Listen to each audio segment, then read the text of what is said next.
It's more like lots of people think when they talk about hackers, everybody's thinking it's always black hat. And we were going to talk about hackers. I think it's 1%. It's maybe you think dark, and the rest is more thinking white and gray. And there are lots of colors of gray. Don't think everybody's thinking too dark on that side. So I would say that nowadays the definition of a hacker has become very broad.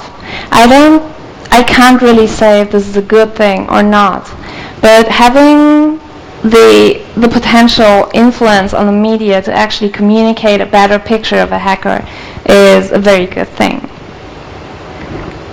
Whether you say a hacker is actually a black hat person, a security person, not to be confused with a cracker, or a hacker could just be a hardware reverse engineer that's doing this as their fun project besides work. It is just a matter of definition. It doesn't have much to do with the ethics that you share at all. Is there another question? I had one. You talked a lot about the awesomeness that is Hackerspaces, but do you want to speak a little bit to the issues that people might encounter when actually setting them up? Because obviously, people have problems and that sort of thing. So there's got to be common ones, right? This is true. And this is what I was actually mentioning by the Hackerspace design patterns by Jens Olrik. So he came up with a set of questions and possible answers to these questions, as in what to do if your kitchen is getting dirtier and dirtier and dirtier. This is an issue, right? And there are answers to these questions which are only just to be taken as an approach. There is, of course, the biggest issue that any hackerspace encounters, which is right in the beginning, finding a space. So let's say you're a single person and probably you have a friend, you tell him about this idea, you want to create a hackerspace, and you're like, well, yeah, let's find some other people that we could start this with. And nowadays we have the media to communicate this very fast and very broad, say blogging, twittering about it, sending out messages to friends, also talking to the local Linux user groups, or messaging various mailing lists that are in some way tech related. Now that you have a bunch of people and probably meeting once a week in a cafe, in a bar, whatever, to talk about what you're going to do next, the biggest issue is to actually find a space that is suitable for the group that you think you have right now.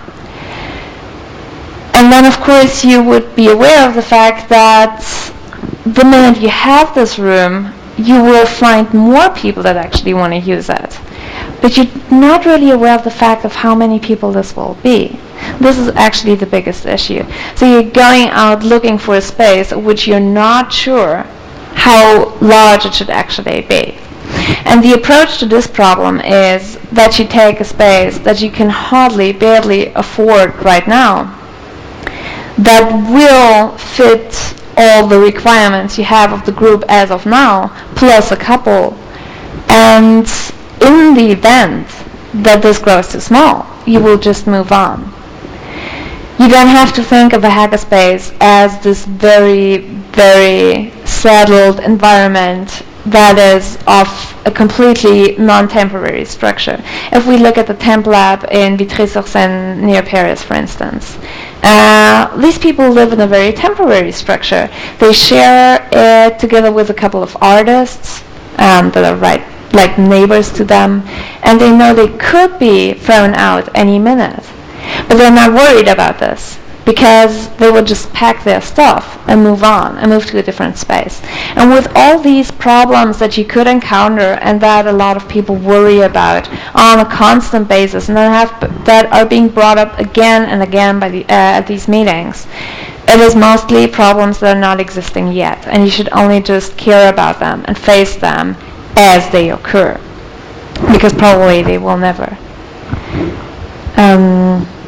I hope this answers your question a little bit. So if anyone wants to talk about the actual issues like step by step, they could ask me about this later or actually have a look at that PDF file. But in fact, even if you're thinking now about creating a space, these are all problems that you won't have in this actual phase. A small point to raise and ask for your view of it. Listening to what you said, because this is probably the first time that I heard of Hackerspaces. Yeah, I'm from another world. And it sounds to me very much, looking at history, it looks to me like this is more or less in nature what was the hippies movement to some sort of freedom that was in the 60s. If we look at it, the hippies movement was very much talking that there was some freedom that was behind it, very much related to sexuality in that point of time. Today we're talking about technology, and we have this ability to have some freedom. And is it right or wrong to have a freedom of thought when it comes to technology? Of course it is right. I mean, this is the sort of freedom that you have to take back. This is a freedom that will not just be given to you.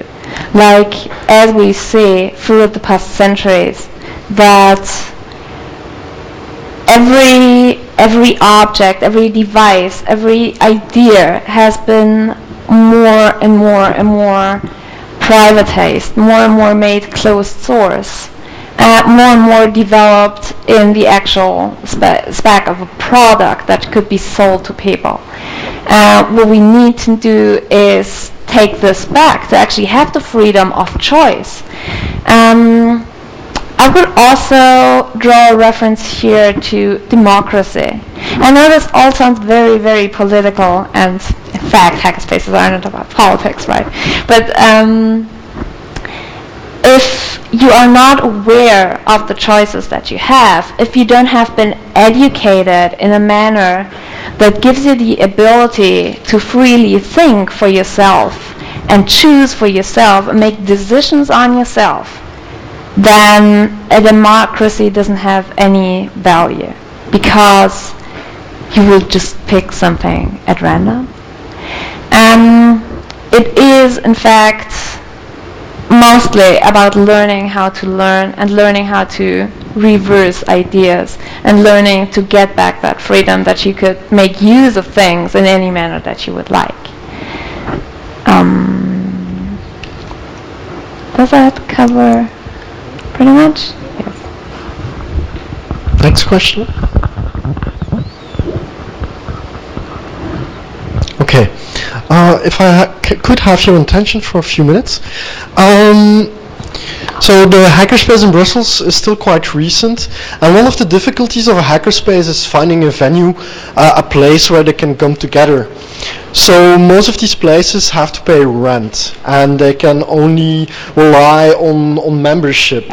So it isn't always easy to have a hackerspace, depending on the number of members that you have.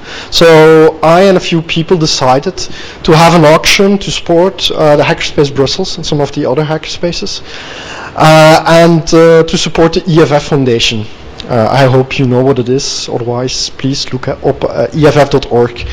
Also a practical remark, the frituurkot, the mobile chips car, has arrived, but they can't serve food as fast as we can put the sandwiches as we did for lunch.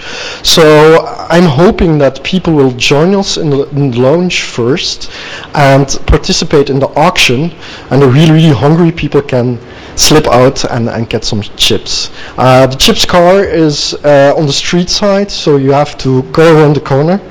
And you can eat it in the lounge and have some drinks, some beer, some club mate. So I want to thank you for your attention. Well, maybe mention some of the items.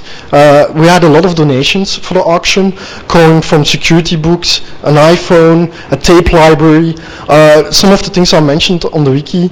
So please, if you can spare some money to buy some of these items and support Hackerspaces, I'm really grateful if you would do so. So meet me in the lounge, and thank you.